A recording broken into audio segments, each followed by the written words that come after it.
Let me tell you a story. Whilst I was 19 years old, I was studying finance in the capital of my country. Simply put, my studies were failing. In that kind of spirit, I used to wake up late, simply just watch content on my phone, just lay in bed, eat chocolate, had like a box of chocolate standing right beside me. So I just binge eat, watch content, just waste time. In my kind of misery, I was also feeling very trapped in my own situation because growing up, I was just simply the golden child, academically at least. So just admitting to my family that I didn't manage the school at all, they wanted to quit. It seemingly wasn't an option.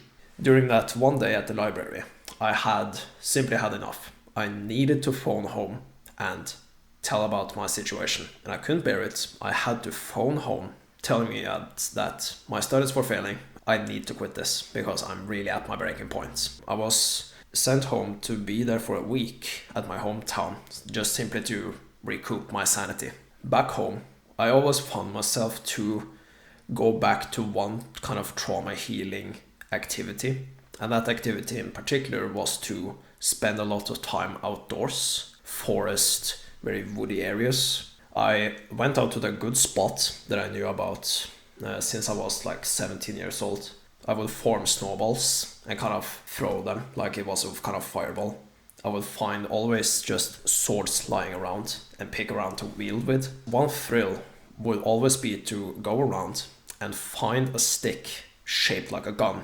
If you had like a rifle formed stick, that was kind of the golden treasure finding out in the forest. That day, I was simply super focused and being really present out in the forest.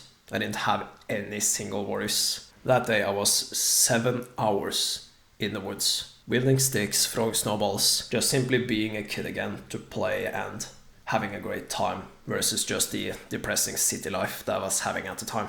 When was the last time that you climbed a tree, jumped in a puddle? When was the last time you simply walked barefoot in the grass, feeling the single blades just going through your toes? When was the last time you could recall that doing these kind of activities became like socially unacceptable? Your life is boring. You watch content all day. You scroll through YouTube shorts just trying to find simple activities to watch. You work in boring 9 to 5.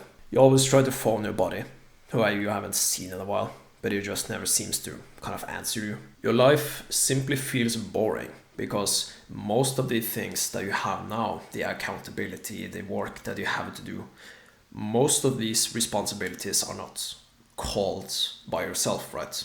You have these responsibilities because they're simply bestowed upon you. You're an adult now, or at least that's what others expect from you. You're an adult and you have to do many boring activities that you didn't really sign up for. Worse off is that whilst dealing with these boring activities, you try to do activities from when you were a child. But the problem is that most of the relaxing activities that you used to do, it doesn't really provide any comfort at all. They're just boring, mindless tasks. You play the same video game that you played for 10 years ago. Still play PC games, you just games online with strangers. It doesn't really have that same kick that you would do once you was a child. You would love to experience the good childhood memories, but it simply just seems out of reach. You can't get to the past. One truth that I know is that above things being embarrassing and the activities that you do, it may seem embarrassing to other people. One exercise that I've done to kind of combat this is that think of primary school or second primary school.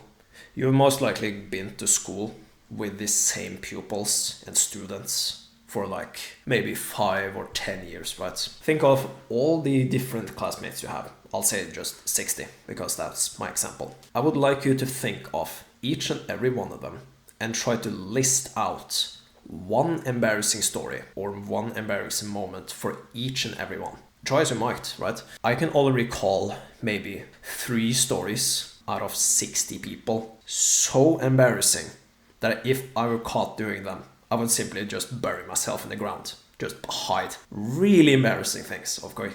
Of course, you're going to remember those egregious examples, right? For most of the people, you can't even recall what they're doing. Most other people are just normal people. You don't really pay attention to them, let alone their activities. The thing is, we're really good at pointing out faults in ourselves, right? Because everyone is simply hyper-focused on their own things, right? It applies the same for them.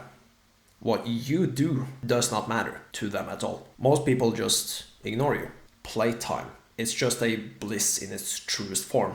Just unfiltered fun. I find that the most people who kind of criticize those kind of activities, just healthy, just simple, slow dopamine activities, playing outside, reading, and just doing healthy habits, are not really your friends either. You wouldn't have to pressure me much if you told me that to escape bad mental health, you would just go outside more, play in trees. We do these kind of activities to simply love ourselves again, finding just unfiltered, true happiness that we had as a child. I don't care what you call me. I would much rather do those activities and feel good about myself rather than having the fear of judgment around other people. If you have a park, a forest, or just an area outside, just go out on trails, sprint through the trail, and maybe leave the path, right?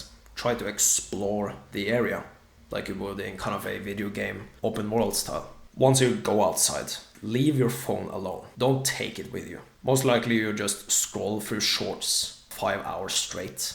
And just, what if someone just contacts me? I need to take the phone. No, you don't. You don't need your phone if you're just going out to the woods for 50 minutes, 30 minutes. Those calls can wait. Like, they're not important. Go out.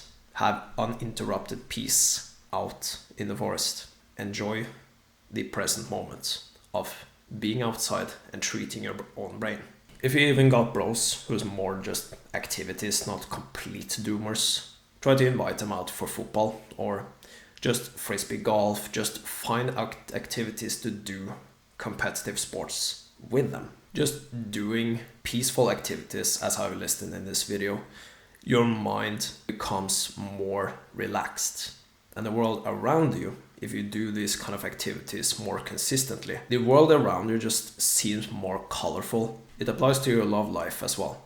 Instead of just being in your own room, not doing anything particularly useful, whilst your girl is just in the other room, simply watching other men on Instagram that are more just, seemingly just have more muscle than you, more money than you, and are more successful than you. Your girl would just leave you if she had the option. Instead of just feeling sad, why not just lay down the phone and start to be more playful with her? Simply close the phone, go out to the other side of the room, and just start tickling her. Just pick her up, wrestle her, just treat her as if she was your daughter and not your bossy mom. Have simple, fun activities with her. You'll simply just make yourself more happy, and you'll also just see her being more happy, being treated this kind of way as well. Join my community today. Link down below. Stay strong, work on.